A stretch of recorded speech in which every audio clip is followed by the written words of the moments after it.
तुमच्या गावच्या तुमच्याच बातम्या पहा फक्त BK9 न्यूजवर। लगेच सबस्क्राइब करा आणि बेल आयकॉन दाबा। BK9 news. नांदगावमधून एक गंभीर आणि कायदेशीर व्यवस्थेवर प्रश्नचिन्ह उपस्थित करणारी बातमी समोर येत आहे। कोर्टाने पारित केलेल्या हुकूमनाम्यांची आणि सुलेहनाम्यांची नोंदणी थांबवण्यात आल्याने वकील वर्गात तीव्र संताप व्यक्त होत आहे। या संदर्भात वकील संघाच्या वतीने नांदगाव तहसीलदारांना निवेदन देण्यात आले। 5 डिसेंबर 2025 रोजी तहसीलदार कार्यालयातून दुय्यम निबंधक नांदगाव यांना पाठवण्यात आलेल्या पत्रानुसार कोर्ट वाटप, दरखास्त, हुकूमनामे आणि सुलेहनाम्यांची नोंदणी थांबवण्यात आली आहे। निवेदनाचा आशय असा की नांदगाव वकील संघाच्या मते हे पत्र न्यायालयाच्या आदेशांचा अवमान करणारे असून कायदेशीर अधिकार क्षेत्राच्या पलीकडील आहे। न्यायालयात पक्षकारांच्या संमतीने दाखल होणाऱ्या सुलेहनाम्यांवर सुनावणी होऊन कोर्ट हुकूमनामे पारित करत असते आणि त्यांची नोंदणी करणे ही कायदेशीर प्रक्रिया आहे। या प्रकरणात मुंबई उच्च न्यायालयातील PIL नंबर 88/2021 चा गैरअर्थ लावण्यात आल्याचा आरोप वकील संघाने केला आहे।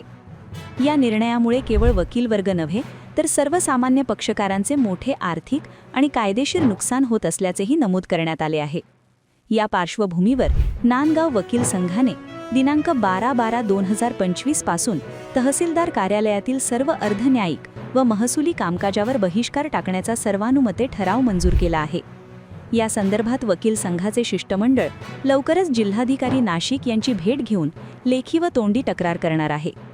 निवेदनात दुसरा गंभीर मुद्दा असा की तहसीलदार कार्यालयात जन्म व मृत्यू नोंदणींच्या अर्जांवर कोणताही निर्णय दिला जात नसून नव्याने अर्जही स्वीकारले जात नाहीत।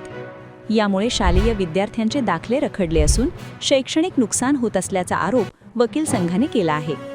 एकीकडे न्यायालयीन आदेशांची अंमलबजावणी थांबलेली तर दुसरीकडे नागरिकांचे मूलभूत दाखले रखडलेले। या संपूर्ण प्रकरणामुळे नांदगावमधील प्रशासकीय व कायदेशीर यंत्रणेत मोठा वाद निर्माण झाला आहे। आता या प्रकरणावर जिल्हाधिकारी काय निर्णय घेतात याकडे सर्वांचे लक्ष लागले आहे। पदाधिकारी सदस्य हा निवेदन देण्यासाठी आलेलो आहोत। तहसीलदार साहेबांनी दिनांक 5/12/25 रोजी PM निबंधक साहेब यांना एक पत्र दिलेले आहे 1401/2025 चा आणि त्या पत्राच्या अनुषंगाने जे न्यायालयातून जे काही आपसात लोकांच्या दाव्यामध्ये वाटपाच्या दाव्यामध्ये इतर कोणत्या याच्यामध्ये त्यांचे समजूत होतात, त्या समजुती लोक न्यायालयात आणि इतर प्रकरणात त्यांचे कॉम्प्रोमाइज होऊन कोर्टामार्फत जे डिग्री होतं, हुकूमनामे होतात, त्या समजुती अन्वये त्या नोंदीसाठी तहसीलदार साहेबांनी पत्र दिलं का त्या अनुषंगाने तहसीलदार कोर्टाच्या याच्यात पाहायला जाते कामकाज न्यायालयीन याच्या दृष्टिकोनातून। तर एक प्रकारे त्यांनी न्यायालयीन कामकाजाबद्दल त्यांना बोलण्याचं वास्तविक असं पाहिलं तर अधिकारच नाही। न्यायालयाने जे दिलेले निर्णय आहेत ते न्यायालय सर्व बाबीची काळजीपूर्वक चौकशी करून तरच नंतरच कोर्ट आदेश केलेला असतो।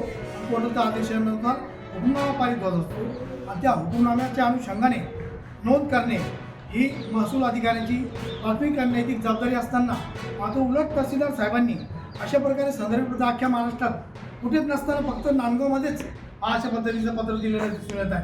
आणि तहसीलदार साहेबांनी सदाचं पत्र देण्याची प्रथमता नांदगावच्या न्यायालयाची जर चर्चा केली असते न्यायाधीश साहेबांशी एक शासकीय अधिकारी म्हणून किंवा हे अशा आहेत, माझी अशी शंका आहे, तसं न करता ते जणू काही ते न्यायालयाच्या वरिष्ठ आहेत अशा पद्धतीने त्यांनी हा पत्र दुय्यम निबंधक साहेब नांदगाव यांना दिलेला आहे आणि कोणत्या प्रकारची नोंदी करू नये असं जो त्यांनी फरमान काढलेला आहे हा सर्वस्वी चुकीचा आणि बेकायदेशीर आहे।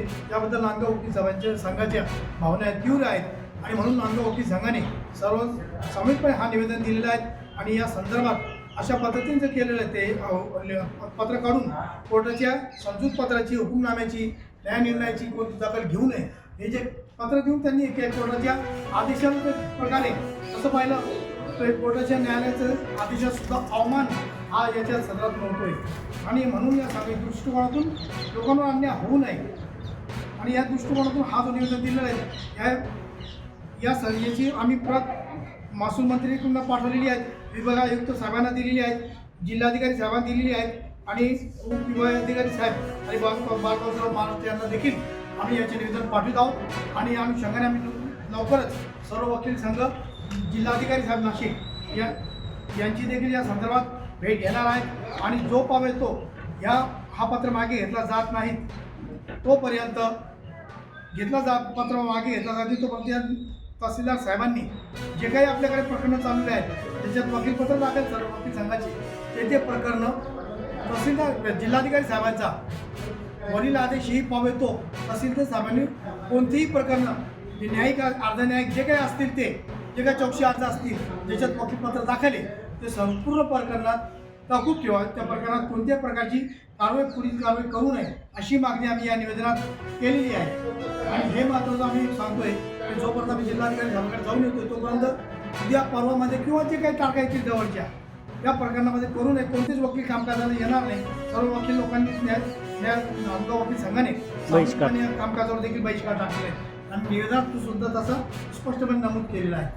आणि म्हणून आपल्या मार्फत आमच्या जे भावना नांदगाव वकील संघाच्या हे आपण आपल्या मार्फत आपण तहसीलदार साहेब जिल्हाधिकारी साहेब महसूल अधिकारी साहेब यांना कळवावं यासाठी आम्ही आपल्याला निवेदन देतो.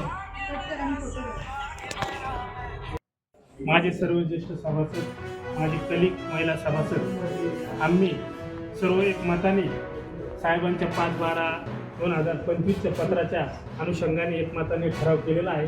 तो ठरावाच्या बाबत ज्येष्ठ विधिज्ञ शेख साहेब यांनी सर्व माहिती दिलेली आहे.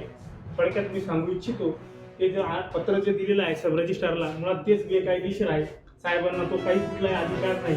तो दिवाणी कोर्टाचा हुकूमनामा असतो. त्या हुकूमनाम्याला महसूल अधिकारी हा बाइंडिंग मानतो. महसूल अधिकाऱ्याला त्या हुकूमनाम्यावर कुठलाही काही करता येत नाही असा स्पेसिफिक सेटल लॉ आहे. आणि तो जो आदेश केलेला आहे त्या पत्राप्रमाणे त्या पत्रामध्ये साहेबांनी जो संदर्भ दिलेला आहे ज्या रिट पिटिशनचा बार्शी असोसिएशन वर्सेस महाराष्ट्र त्याचा गैरअर्थ साहेबांनी लावून ते पत्र दिलेलं आहे. मुळात त्या केस लॉमध्येच असं नमूद केलेलं आहे की जो काही लोक अदालतीमध्ये सेटल होतो, जो पार्टिशन सूट होतो किंवा कोणताही सूट होतो तर डायरेक्टली स्वतः तलाट्याने आणि कामगार तलाट्याने ती नोटीस घ्यावी आणि नोंद टाकावी. कुठेही रजिस्ट्रारकडे जायची गरज नाही आणि साहेबांकडे जायची गरज नाही असा तो केस लॉ आहे. ते प्रकरण सोलापूर जिल्ह्यात सुद्धा उद्भवलं होतं. पण हायकोर्टाने मान्य उच्च न्यायालयाने तसा आदेश करून ज्यावेळेस कोर्टातून हुकूमनामा होतो लोक अदालतीचा अर्थच तो आहे. जो सुप्रीम कोर्ट जे हायकोर्ट त्यांनी ते लोक अदालत काढलेले. लोक अदालतीमध्ये लोकांचे जे प्रॉब्लेम आहे जे पार्टिशन असतील त्या डिक्लेरेशन असतील जे काही असेल लोकांच्या समस्या सोडवण्यासाठी लोक अदालत आहे. आणि जे विना खर्चिके सहमतीने होतं त्या हुकूमनाम्याच्या विरुद्ध असा पत्र देणं म्हणजे तहसीलदारांचं केवळ फक्त बेकायदेशीर कामकाज आहे. आणि या सगळ्या बेकायदेशीर कामकाजाला आम्ही सगळं नांदगाव वकील संघ सर्वांमध्ये बहिष्कार टाकत आहोत. त्यांनी ते पत्र मागं घ्यावं. त्या संदर्भात आम्ही वरिष्ठांकडे सगळं पाठवणार आहोत. आणि तोपर्यंत अर्धन्यायिक जे कामकाज आहे वहिवाटीचा असेल टेनन्सीचा असेल जे कोणता असेल ते कामकाज कोणताही वकील करणार नाही. आणि जोपर्यंत तो वरचा आदेश येत नाही तर साहेबांनी अशी कोणताही ॲडव्हर्स आदेश करू नये वकिलांच्या वकीलपत्रामध्ये किंवा कुठं काहीतरी करू नये. त्याला ते स्वतः जबाबदार राहतील. आणि हा नांदगाव वकील संघ या पुढं या वरिष्ठांच्या आदेशाचं तो पाठोपाठ करणारच आहे. जर त्या मनमानीला जर तहसीलदार साहेब थांबत नसतील तर आम्ही हायकोर्टापर्यंत जायला तयार आहोत. हा पूर्ण वकील संघ या जनतेच्या पाठीशी आहे. जनतेसाठी ते सगळं चाललेलं आहे. आणि जनतेचं ज्या ठिकाणी जे सुलेनाम्याने होतं जे कुठलं काही खर्चाने होत नाही ते जर सुप्रीम कोर्ट म्हणतं हायकोर्ट म्हणतं दिवाणी कोर्ट म्हणतं तर असा आदरणीय साहेबांनी अशा पद्धतीने बेकायदेशीर आदेश करून संबंधित त्यांचे मंडळ अधिकारी असतील तलाठी असतील असा आदेश काढू नये. या पत्राच्या आदेश आम्ही सगळ्यांनी हा सर्वांनी ठराव दिलेला आहे. आपण ते ठरावाची कॉपीवर आम्हाला पोच द्यावी आणि साहेबांपर्यंत ते सगळं पोचवावं. आणि कोणतेही आदेश करू नये असं आम्ही सर्वांमध्ये या ठिकाणी सांगू इच्छितो. आणि तेच निवेदन या ठिकाणी द्यायला आलेलो आहोत. त्याची आपण सर्वोपरी काळजी घ्यावं. आपण त्याचे प्रतिनिधी आहोत. एवढं बोलून मी माझं थांबतो आणि पोच घेऊन टाका. BK9 मराठीसाठी सचिन बैरागी, नांदगाव.